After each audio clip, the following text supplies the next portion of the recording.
శ్రీగురుభ్యో నమ శ్రీ మహాగణాధిపతే నమ సరస్వత్యన్మరి ఓం శ్రీమాత్రే నమ. అందరికీ సంక్రాంతి శుభాకాంక్షలు తెలుపుతూ ఈ సింహరాశి వారు పుష్యమాసం జనవరి మాసం ఏ విధంగా ఉంటుందో తెలుసుకుందాము.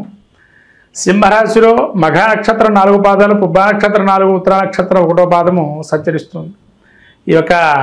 ఈ నక్షత్రాల్లో పుట్టినటువంటి వారికి సింహరాశిగా చెప్పబడింది.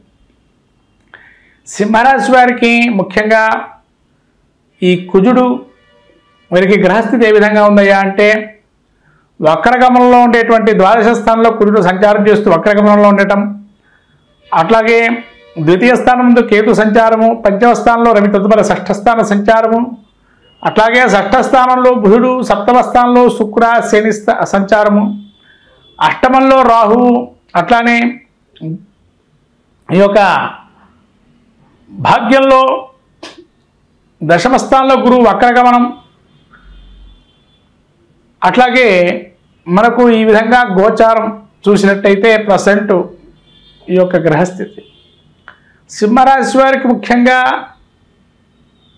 ఈ ద్వితీయ స్థానంలో కేతువు, కుటుంబంలో ఆకస్మికమైనటువంటి కొన్ని ఊహించని పరిణామాలు జరుగుతాయి.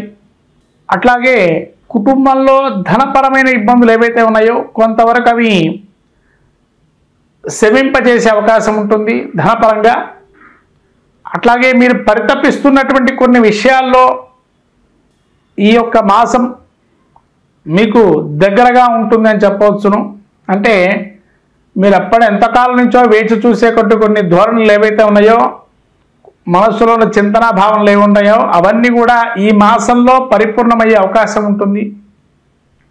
అట్లాగే చతుర్థ స్థానంలో ఈ యొక్క పంచమ స్థానంలో రవి సంచారం తదుపరి షష్ఠ స్థానంలో ఉండటం వల్ల ఉత్తరార్ధం సంక్రాంతి తర్వాత నుంచి యోగప్రదమైనటువంటి పరిస్థితి ఉంటుంది. అట్లాగే పంచమంలో రవి ఉండటం వల్ల సంతానంలో కొంత ఇబ్బందులు ఉంటాయి, మొండిగా వ్యవహరించే అవకాశం ఉంటుంది, లేదా వాళ్ళకి అనారోగ్యం వచ్చే అవకాశం ఉంటుంది సంతాన రీత్యా.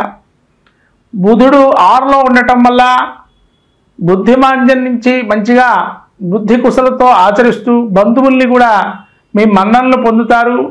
ఏ విధంగా మాట్లాడితే మీరు వాళ్ళని ఆకర్షింపజేస్తారో ఆ విధంగా వాళ్ళు కూడా అలా మిమ్మల్ని ఆకర్షింపబడతారు. ఆ విధంగా బుధుడు ఒక అనుగ్రహం వల్ల బంధుప్రీతి, స్వజన సాంపత్యము, కులాచారంలో శ్రేష్టత్వము, అట్లనే మీ పనులకి సంపూర్ణమైనటువంటి ఆ యొక్క యోచన ఆలోచన మీకు అన్నీ కూడా పరిపూర్ణంగా ఉంటాయి బుధుడు యొక్క అనుగ్రహంతో. అట్లాగే శుక్రుడు సప్తమ స్థానంలో ఉండటం వల్ల మనోధైర్యము, మానసికమైనటువంటి ఉల్లాసము, ఆనంద పారవశ్యము ఇవన్నీ కూడా గోచారం జరుగుతుంది. అట్లాగే ఈ శుక్రుడు వల్ల అన్యోన్య దాంపత్యము, అట్లాగే వివాహంలో ఈ యువతీ యువకులు ఎవరైతే ఉన్నారో వివాహానికి సంబంధించి ఈ మాసంలో ఒక మెట్టు అనేది ఎక్కే అవకాశం ఉంటుంది. అంటే ఒక భావన, మనస్సులో ఒక భావన, వివాహం ఇప్పటివరకు ఎవరైతే చేసుకోలేదో వాళ్ళ భావ మంచి భావంతో వివాహానికి సుముఖంగా వ్యక్తపరిచే అవకాశం ఉంటుంది. అట్లాగే వ్యాపారంలో ఉండేటువంటి వారికి శుక్రుడు అనుగ్రహం వల్ల స్త్రీతో కానీ లేతే వారి యొక్క సహాయ సహకారాలతో వ్యాపారం అనేటువంటిది లాభం చేకూరే అవకాశం ఉంటుంది. అట్లాగే శని సప్తమంలో ఉండటం వల్ల కొంతవరకు ఇప్పటివరకు మోసగింపబడ్డవారు పునః మళ్ళీ వాటి నుంచి బయటపడే అవకాశం ఉంది శుక్రుడు యొక్క సంచారంతో. కానీ ఈ శని సప్తమంలో ఉండటం వల్ల ప్రయాణం చేసేటప్పుడు జాగ్రత్తగా ఉండడం అనేది మంచిది. ఎదుటి మనిషి మనం ఏదైతే వ్యక్తపరుస్తున్నామో పలానా విషయాన్ని దానిలో పరిజ్ఞానం ఉందా లేదా చూసి వాళ్ళకి చెప్పడం అనేది మంచిది.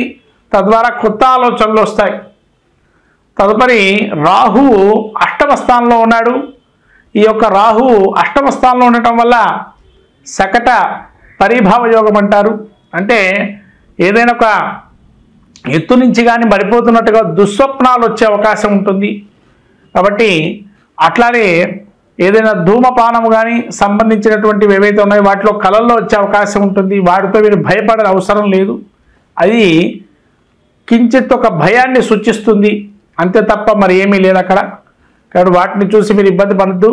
మీరు మొదటిగా చెప్పారు కార్యసాధన లక్ష్యం పరిపూర్ణమయ్యే అవకాశం ఉంటుంది. మీరు ఎప్పుడో చింతన భావంతో ఉండేటువంటి కోరికలు ఏవైతే ఉన్నాయో అవన్నీ పరిపూర్ణమయ్యే అవకాశము గోచరిస్తుంది ఇప్పుడు.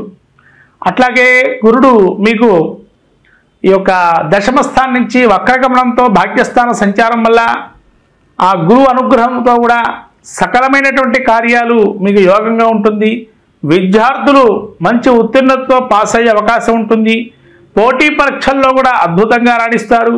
సినీ రాజకీయ ప్రముఖుల్లో ఉండేటువంటి వారి ఈ యొక్క పుష్యమాసంలో సంక్రాంతి తర్వాత వాడు చెప్పినదే కొంతవరకు ఆచరించే యోగంగా ఉంటుంది. క్రియాశీలకంగా ఎవరైతే రాజకీయాల్లో ఇప్పుడే రాదలుచుకున్నటువంటి వారు పాల్గొనటం మంచిది. అట్లాగే ఈ కుజుడు కూడా మీకు వక్రగమనంతో ఏకాదశంలో ఉండటం వల్ల కుటుంబంలో సౌఖ్యాలు, సోదరవర్గంతో సహాయ సహకారాలు, అట్లాగే ప్రతి విషయంలోనూ కూడా పెద్దన్న భావనగా మీరు వెళ్ళటం వల్ల సకలమైనటువంటి మీకు సూచనలు సలహాలు తీసుకొని ముందుకు వెళ్ళే అవకాశం ఉంటుంది. భూలాభాలు వచ్చే అవకాశం ఉంటుంది. స్థిరాస్తి కొంతవరకు పెంపొందించే అవకాశం ఉంటుంది. మానసికమైనటువంటి టెన్షన్స్ అవన్నీ నశించిపోతాయి. ఈ యొక్క పుష్యమాసంలో సింహరాశి వారికి ఇంత యోగప్రదంగా ఉంది. ఇక్కడ వీరికి అవయోగం ఉండేది ఒక్కరు అవయోగం ఇచ్చేటువంటి వారు, అది ఈ యొక్క రాహుకేతువులే. కాబట్టి మిగతా అన్ని గ్రహాలు యోగం ఇస్తున్నాయి.